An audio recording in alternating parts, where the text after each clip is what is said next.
दिल्ली का रहने वाला एक लड़का, काफी पढ़ा लिखा लड़का था, लेकिन वह मुंबई जा करके लोगों से भीख मांगता था और भीख में मात्र 10 रुपए लेता था।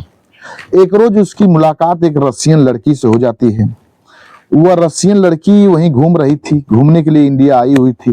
तभी यह लड़का उस लड़की के पास जाता है और भीख मांगने लगता है। वह लड़की इस लड़की को देखती है तो इससे इसका नाम पूछती है और इसका एड्रेस पता पूछती है। यह लड़का अपना एड्रेस पता देने लगता है, बताने लगता है और अपना नाम बताता है। वह लड़की काफी इम्प्रेस होती है। वह लड़का इंग्लिश में नाम बता रहा था। वह लड़की काफी इम्प्रेस होती है। वह लड़की सोचने पर मजबूर हो जाती है कि आखिर यह लड़का काफी पढ़ा लिखा दिख रहा है। वह लड़की अब इस लड़के से इसकी मजबूरी पूछती है तो यह लड़का सारी बात बताने लगता है। वह लड़की काफी हतप्रभ हो जाती है। फिर इसके बाद इस लड़के से काफी इम्प्रेस हो जाती है। इम्प्रेस होने के बाद वह लड़की इस लड़के के साथ पूरी मुंबई घूमती है। मुंबई घूमने के बाद मन ही मन इस लड़के से मोहब्बत करने लगती है और इस लड़के से फिजिकल रिलेशन बनाने लगती है। एक मंदिर में जाकर के इस लड़के से वह लड़की शादी भी कर लेती है। फिर इसके बाद इस लड़के को अपने साथ लेती है और रसिया चली जाती है। रसिया जाने के बाद अपने माता पिता से मिलवाती है और अपने पिता से कुछ पैसा दिलवाती है इस लड़की को। यह लड़का फिर मुंबई आता है, इस लड़की को साथ लेकर के एक कंपनी चलाने लगता है। तभी उसको कुछ वर्करों की जरूरत थी। वह लड़का एक इश्तिहार निकलवाता है पेपर में इश्तिहार निकलवाता है कि चाहे लेडीज हो या जेंट्स, वह उसके कंपनी में आकर के जॉब कर सकता है। वह पेपर एक लड़की पढ़ती है। वह लड़की इसके कंपनी में आती है। वह लड़की कोई और नहीं, जिस लड़की के कारण यह लड़का भीख मांग रहा था वही लड़की होती है। वह लड़की कौन थी और वह लड़का भीख क्यों मांग रहा था, इस कहानी में आप सबको विस्तार से बताएंगे। नमस्कार, प्रणाम। हम अजीत यादव शेरा भाई, हमारे इस चैनल में आप सबका बहुत बहुत स्वागत है। अगर आप लोग हमारे इस चैनल को सब्सक्राइब नहीं किए हों तो आप सबसे निवेदन है कि आप लोग हमारे इस चैनल को सब्सक्राइब करें, लाइक करें, कमेंट करें। कहानी अच्छी लगे तो उसको शेयर जरूर करना। कहानी बड़ी ही इंटरेस्टिंग है। अब कहानी शुरू होती है। यह कहानी शुरू होती है दिल्ली प्रांत से। यहीं के रहने वाले एक व्यक्ति जिनका नाम रूप किशोर होता है, इनके पत्नी का नाम विभा देवी होता है। इन दोनों दंपत्ति के बीच में एक बेटा होता है जिसका नाम लोग बड़े प्यार से सुशील कुमार रखते हैं। और रूप किशोर जी अपनी एक किराना की दुकान चलाते थे। उसी से जो आमदनी होती थी परिवार का खर्च चलता था।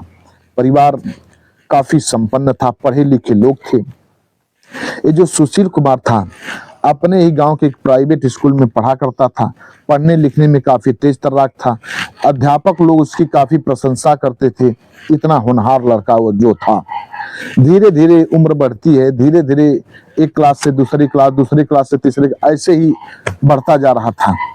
धीरे धीरे वह इंटर की पढ़ाई कंप्लीट करता है। जब इंटर की पढ़ाई कंप्लीट कर लिया तो उसी कॉलेज से ग्रेजुएशन करने लगा। उसी कॉलेज में एक नेहा नाम की बड़ी ही खूबसूरत लड़की पढ़ रही थी। नेहा निहायत ही खूबसूरत थी। जो कोई भी उसको देखता था वह मंत्रमुग्ध हो जाया करता था। यह जो सुशील कुमार था, नेहा को जब पहली नजर में देखा था तभी उसको उससे मोहब्बत हो जाती है। पर यह लड़का मारे डर के मारे कभी उसको इजहार नहीं कर पाया, अपने प्यार का इजहार नहीं कर पाया। जब कॉलेज का आखिरी दिन होता है उसी दिन नेहा अपने सहेलियों के साथ कॉलेज से बाहर निकल रही थी। तभी वह लड़का सुशील कुमार सोचता है क्यों ना आज नेहा से अपने प्यार का इजहार कर दूं, हो न हो नेहा हमसे शादी के लिए राजी हो जाए। अब यह लड़का एक गुलाब का फूल लेता है और नेहा के सामने जाता है, घुटनों के बल बैठ जाता है। घुटनों के बल बैठने के बाद कहता है, नेहा आई लव यू, मैं तुमसे बहुत बेइंतहा मोहब्बत करता हूँ, तुमसे शादी करना चाहता हूँ, क्या तुम मुझसे शादी करोगी। जब इतनी बात वह नेहा सुनती है अपने सहेलियों के सामने, थोड़ा सा तो मुस्कुराती है। फिर इसके बाद सुशील कुमार का कॉलर पकड़ती है और उसको उठा लेती है। उठाने के बाद अपनी सहेलियों के सामने 3 थप्पड़ मारती है। 3 थप्पड़ मारने के बाद कहती है, हरामजादे, मैं तुम्हारे जैसे को तो मैं भीख नहीं दे सकती, मैं तुमसे शादी करूंगी भिखमंगे कहीं का, जैसे भिखारी दिखते हो। अपना ये मनहूस थोबड़ा लेकर के हमारे सामने अब कभी ऐसी बातें मत करना, भाग जाओ हमारे सामने से। जब इतनी बात वह सुशील कुमार सुनता है, उसकी सहेलियां हंस रही होती हैं, उसको मन ही मन काफी चोट लगता है, दिल पर गहरा चोट लगता है, काफी दुखित होता है वह लड़का। अब आंखों में आंसू लेकर के अपने घर पर आता है, काफी चिंतित रहता था। कुछ दिन घर पर रहा, फिर इसके बाद एक रोज वह मुंबई के लिए रवाना हो जाता है। मुंबई जाता है, कई कंपनियों में इधर उधर भटकता है काम के लिए, पर कहीं उसको जॉब नहीं मिल पाता है। एक रोज नेहा की बात उसके दिमाग में बहुत घाव कर रही थी। वह सोचने पर मजबूर हो गया कि वो लड़की हमें भिखारी भिखारी बोली। अब वह लड़का सोचता है कि क्यों न मैं भीख ही मांगू। जब उसने मुझे भिखारी कह दी तो मैं भीख मांगू और भीख में मात्र 10 रुपए लोगों से लूं। अगर 100 लोगों से मैं भीख में 10 रुपए लूंगा तो महीने का हमारा 30,000 रुपए होगा, पर डे हमारा 1,000 रुपए बन जाएगा। कुछ ही दिन में मैं काफी तरक्की कर लूंगा। यही सोच करके अब वह लड़का लोगों से 10 रुपए लेने लगा। मात्र 10 रुपए लेता था। लोग शहर से उसको 10 रुपए दे देते थे। 10 रुपए लोगों को बहुत ज्यादा नहीं लगता था, इसलिए लोग तुरंत 10 रुपए दे दिया करते थे। वह लड़का भीख मांगने लगा और धीरे धीरे काफी पैसा जुटाने लगा। एक रोज वहीं एक रशियन लड़की घूमने के लिए आई हुई थी। वह लड़का सुशील उस लड़की के पास जाता है, रशियन लड़की के पास। उस लड़की का नाम पूछता है और उससे भीख मांगता है। वो लड़की अपना नाम बताती है। उस लड़की का नाम एंजल होता है। उस लड़की से अब यह लड़का सुशील भीख मांगने लगता है। तब वह लड़की भी इस लड़के का नाम पूछती है। तब यह लड़का अपना नाम और अपना पता इंग्लिश में बताता है। जब इंग्लिश में बताता है तब वह लड़की सोचने पर मजबूर हो जाती है कि यह लड़का काफी पढ़ा लिखा दिख रहा है, इंग्लिश में हमारा जवाब दे रहा है। अब वह लड़की काफी हतप्रभ होती है और सुशील से कहती है, तुम्हारी मजबूरी क्या थी कि तुम भीख मांग रहे हो, तुम्हारी मजबूरी क्या है। वह लड़का सारी बात बताता है कि एक लड़की हमें भिखारी कह बैठी और मैं उसी बात को जरिया बना करके आज भीख मांगता हूँ कि 10 रुपए लोगों से भीख में लेता हूँ। कुछ ही दिन में मैं काफी पैसा जुटा लूंगा और एक कंपनी चलाऊंगा और मैं करोड़पति बन जाऊंगा। जब इतनी बात वह लड़की सुनती है, बहुत खुश होती है। कहती है, तुम्हारी सोच तो अच्छी है, भीख मांगना कोई बुरी बात नहीं। जब वो लड़की तुम्हें भिखारी कह दी तो इससे तुम काफी तरक्की कर सकते हो, लेकिन तुम यह काम छोड़ दो। तुम मुझे बहुत पसंद आ रहे हो, तुम मुझे यहाँ मुंबई का पूरा इलाका घुमाओ, फिर इसके बाद तुम मेरे साथ मेरे घर चलो। मैं अपने पिता से कुछ पैसा दिलवाऊंगी और तुम यही एक कंपनी डाल लेना और अपनी कंपनी चलाने लगना। वह लड़का इस लड़की की बात सुन करके उस लड़की को अब पूरे मुंबई घुमाने लगता है। मुंबई घुमाते घुमाते वह लड़की अब मन ही मन इस लड़के से मोहब्बत करने लगती है। एंजिल सुशील कुमार से मोहब्बत करने लगती है। मोहब्बत दोनों का परवान चढ़ता है। वह लड़की सुशील से फिजिकल रिलेशन बनाने लगती है। धीरे धीरे कुछ दिन और व्यतीत होता है। अब वह लड़की सुशील का पासपोर्ट बनवाती है रसिया के लिए और पासपोर्ट बनवा करके टूरिस्ट वीजा बनवाती है और उसको लेकर के अपने साथ एक रोज रसिया चली जाती है।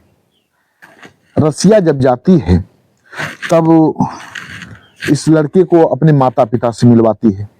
माता पिता से मिलवाती है और कहती है अपने पिता से कि पिताजी, ये बहुत बड़े घर के व्यक्ति हैं, बहुत बड़े घराने से हैं और ये अपनी एक कंपनी चला रहे थे। इनसे मेरा मोहब्बत हो गया, मैं इनसे प्यार कर बैठी और मैं इनसे शादी करना चाहती हूँ और ये अपनी कंपनी चलाएंगे, काफ़ी बड़े घर के हैं ये और मैं इन्हीं के साथ रहूंगी। उस लड़की के पिता उसकी बातों को मान जाते हैं। जब वह लड़की सारी बात बताती है, वह लड़की यह नहीं बताती कि यह भीख मांग रहे थे, ये भिखारी हैं। इस बात को वह लड़की छिपा देती है। अब वह लड़की अपने पिता से कुछ पैसे दिलवाती है। पिताजी, इनका कुछ हेल्प कर दीजिए, इनके कंपनी में कुछ पैसों की प्रॉब्लम है, एक कंपनी को ग्रो नहीं कर पा रहे हैं। अब उस लड़की के पिताजी इस लड़के को कुछ पैसे देते हैं। अब वह लड़का पैसा लेता है, कुछ दिन तो वहीं रहता है।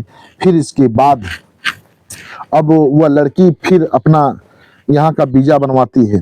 वीजा बनवाने के बाद इस लड़के के साथ पुनः आती है। यह लड़का सुशील कुमार एंजिल के साथ यहीं के कोर्ट में शादी करता है।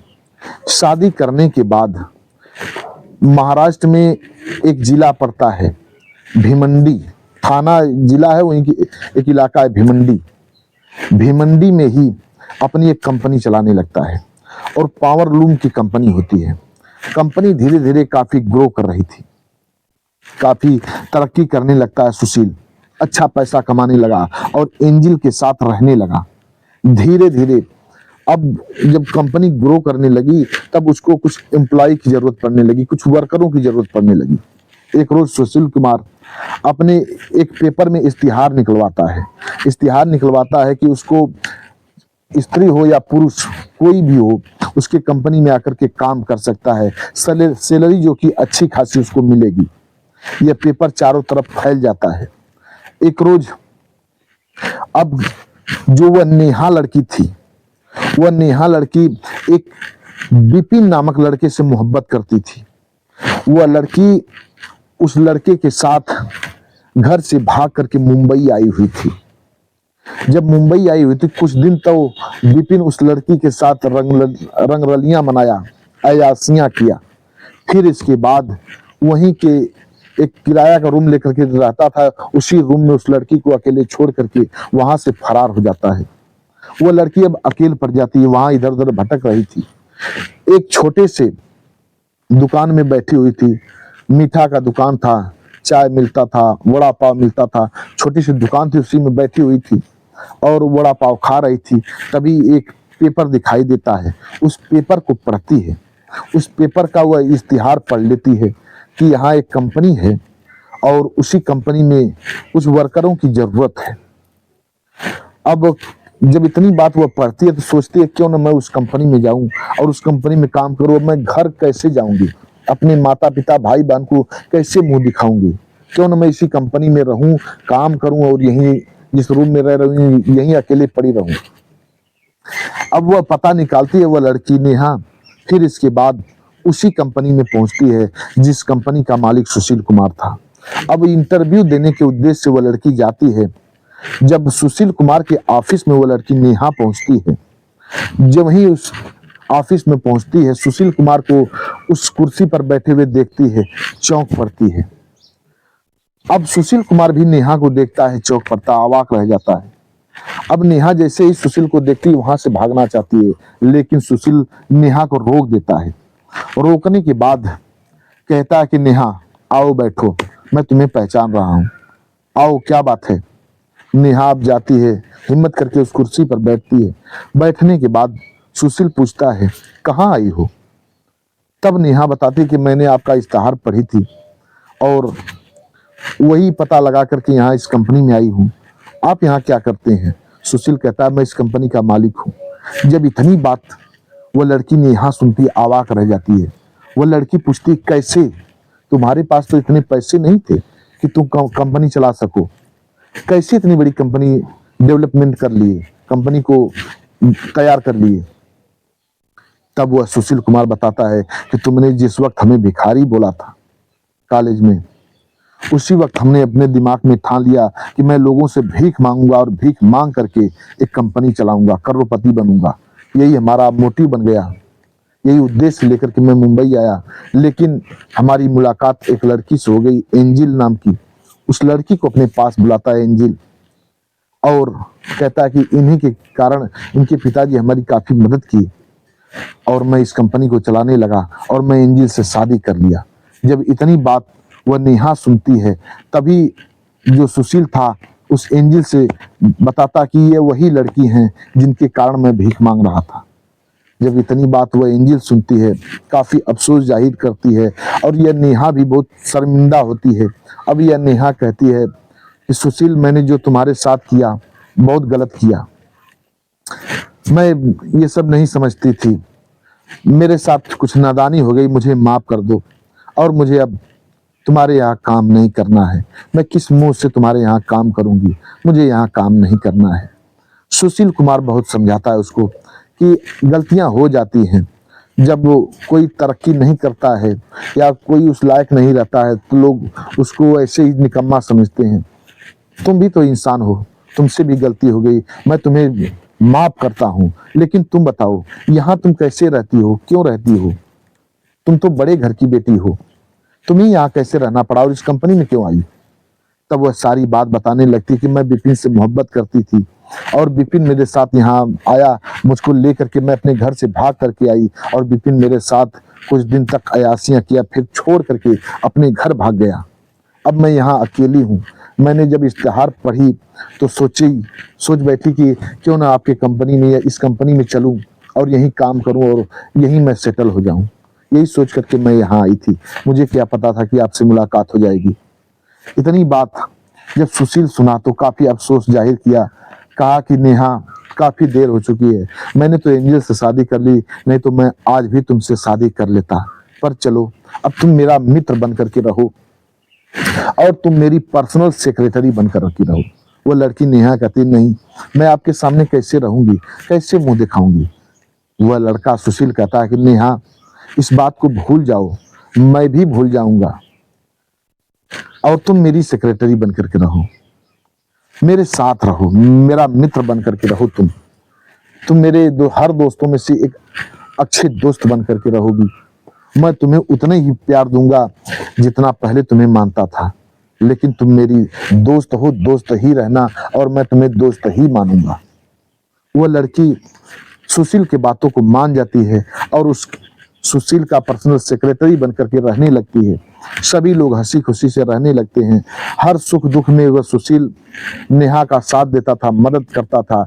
और कुछ दिन जब व्यतीत हुआ तो एक लड़के को पसंद करके सुशील कुमार इस नेहा की शादी करवा देता है और वह लड़का भी सुशील की कंपनी में जॉब करने लगता है, वह नेहा भी जॉब करने लगती है। सभी लोग हंसी खुशी से रहने लगते हैं। बस आज की कहानी इतना तक। कहानी कैसी लगी आप लोग कमेंट बॉक्स में बताइएगा। हमें उम्मीद है कि आप लोग इस कहानी को जरूर पसंद करेंगे। हमारे कुछ व्यूअर हैं, अपना नाम बुलवाने के लिए अपील किए हैं। एक हैं ब्रोजेंद्रो सिंह जी, जो कि मणिपुर के रहने वाले हैं। ये हमारी हर कहानियों को सुनते हैं, पसंद करते हैं। राव मोहम्मद यासीन जी हैं, जो कि लाहौर पाकिस्तान से हैं। ये भी हमारी हर कहानियों को सुनते हैं, बेहद पसंद करते हैं। श्रवण मौर्य जी हैं, एक कच्छ गुजरात से हैं, हमारी हर कहानियों को सुनते हैं, पसंद करते हैं। डॉक्टर राकेश सैनी जी हैं, जो कि हमारे हर कहानियों को ये भी सुनते हैं, पसंद करते हैं। एक हैं भगवान सिंह लोढ़ा जी, जो कि झालावाड़ राजस्थान से हैं। ये हमारे हर कहानियों को सुनते हैं, पसंद करते हैं। दिलीप कुमार जी हैं, ये देवरिया के रहने वाले हैं, हमारी हर कहानियों को सुनते हैं, बेहद पसंद करते हैं। ये लोग नाम बुलवाने के लिए अपील किए थे, हमने बारी बारी से इन लोगों का नाम लिया। आप लोग भी अपना नाम बुलवाना चाहते हैं तो कमेंट बॉक्स में अपना नाम दीजिए, एड्रेस पता दीजिए। आप लोगों का भी बारी बारी से नाम लिया जाएगा। कहानी कैसी लगी कमेंट बॉक्स में बताइएगा। चैनल को लाइक सब्सक्राइब जरूर करिएगा, शेयर करिएगा। कहानी अच्छी लगे तो मिलते हैं अगले एपिसोड में किसी एक नई कहानी के साथ। तब तक के लिए नमस्कार।